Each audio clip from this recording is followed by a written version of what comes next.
So I'm sure we've all got these stories, but here's a really funny thing that happened to me one time when I was trying to sell a property.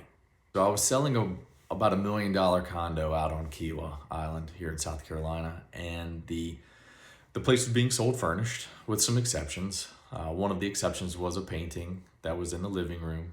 The buyer became enamored with it after finding out that it was not going to stay. He decided that this was the hill he was going to die on. He wanted to make sure that it stayed or he was going to kill the deal. I approached a local art curator, and asked them what they thought.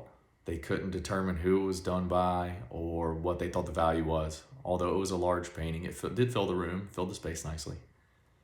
So I approached the seller and asked them, what they thought about leaving the painting. They said no, official to them, they wanted to keep it. So my buyer, knowing everything, decided that it was worth several $1,000s. I think we put an estimate on there of about $6,000 is what we ended up asking the seller for in a credit. So I approached the seller with this, and she said, well, that's awfully nice that he would put that kind of value on it, as my 12-year-old nephew did it. So after having made such a fuss, bringing that to the buyer was a little fun, just to tell him that the painting that he was about to kill his dream ocean view condo over was a painting done by a 12-year-old.